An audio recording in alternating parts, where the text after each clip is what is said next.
Big Game Issue 1 flashes back to 1986, where the killer and his band of supervillains have taken down all of the superheroes on Earth, gloating over the last remaining hero that they were laying in wait, but the one with the magic ring came to do monitor duty early, so they vaporized him when he stepped off the teleporter. The villains know that teaming up and going after the heroes all at once was the right idea. Killer tells the enemy that they are going to rule the world now and make it so that the heroes never existed. In the present, Wesley Gibson explains to his gathered fraternity that the world wasn't always how they remembered it, and once upon a time, there were heroes and villains and wonder and excitement, but it was all snuffed out in a single night by his father, and many forgot it ever happened and was ever colourful. And now, superheroes are relegated to plastic toys in summer blockbuster movies, and it's why everyone is obsessed with them, since they are trying to piece together all the things they lost. Wesley introduces himself and the fraternity to Nemesis, who wonders what this has all got to do with him. Wesley explains that the heroes and super teams are beginning to appear again,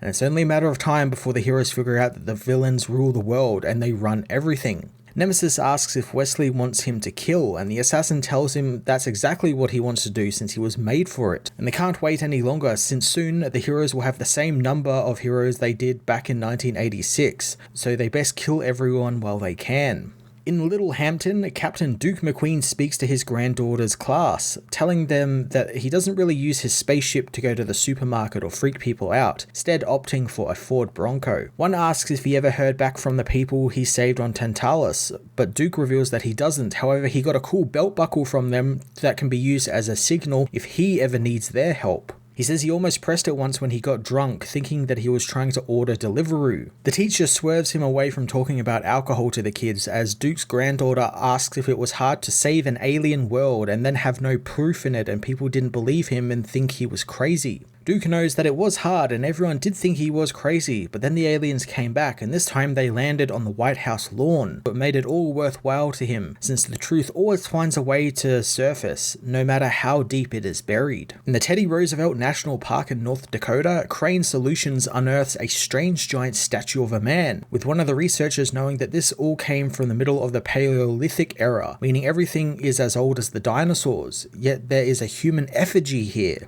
Edison Crane arrives, revealing that he got tired of his jet constantly circling and waiting for landing, so he made his own way down. He learns that everything in the dig is pointing to a functioning society in the late Mesozoic period, millions of years before the Homo erectus was ever around, and some of the sarcophaguses they are finding are 15 feet long. Edison thinks that these are aliens, citing that the different metals and alloys in the area are not from Earth, and the tools they found are the same tools they found in the other dig sites across the world. He reveals that every dig of his has rewritten the conventional wisdom on Earth, and while he doesn't know if anyone has been suppressing it, reality and the official narrative are beginning to be more at odds with each other. The woman with him wonders how something so interesting could be happening in North Dakota, prompting Edison to ask if she's ever going to introduce herself, since while he's memorized the names of all 35,000 employees he has at Crane Solutions, he doesn't recognize the name Bobby Griffin, thinking that she has a message to deliver to him. Bobby is impressed that he lives up to his moniker as the world's smartest man. She knows that Edison is spending his time and money investigating the world's greatest mysteries, and he is right that a group is hiding the truth from ordinary people, but the real story is much more awful and he needs to come with her to fill in the blanks. At the embassy in Korea, the hero known as Korea tells India of a railway tunnel collapse, trapping a train inside, and they are running out of air, so the people need to be saved quickly. India asks if they have any ambassadors nearby, learning that Ahmed Khan, the new guy, is responding, but since speed and teleport are still down, he has had to download a flight power and hop aboard a commercial jet to get there in time.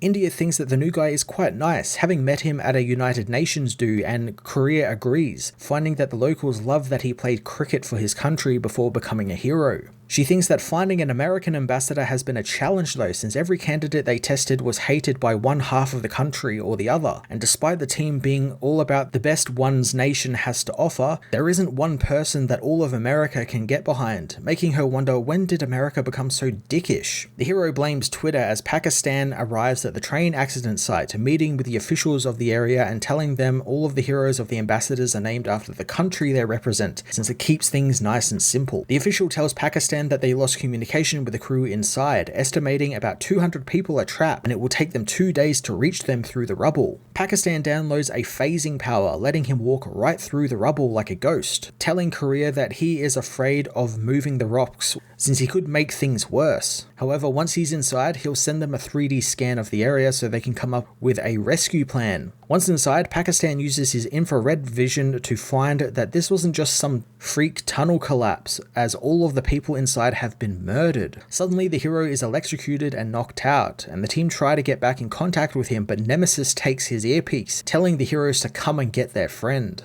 Elsewhere, the first kick-ass Dave Lazuski writes an email to Chun-hee, the hero known as Korea of the Ambassadors, detailing how he became the world's first superhero, and a lot has happened since then, but he likes to think that he inspired other people like the Nightclub and the Chrononauts along with the Ambassadors, which he would like to join, but he knows it's not cool to nominate oneself. He tells the hero that he wants to be a hero more than anything else, having tried being a cop, a short order cook, and a security guard, but nothing ever really sat with him like being a superhero. Dave's girlfriend comes home, asking if they are still headed to IKEA, but Kick-Ass appears in front of Dave, knowing that he should be out there making a difference instead of going to IKEA. Dave tells her that he doesn't want to go, instead wanting to just go to bed and listen to his true crime podcast. Just outside New York, Bonnie tells Edison that he and Chun-hee Chung have been on Wesley Gibson's radar for quite a while, and Edison pissed him off when he neutralized Wesley's big COVID plan, and Korea made him panic when she began putting together the ambassadors and invented a way to give normal people superpowers. As she speeds the car towards a dead end, Bonnie explains that the supervillains have controlled the world since 1986 and robbed people of the fantastic by taking their heroes.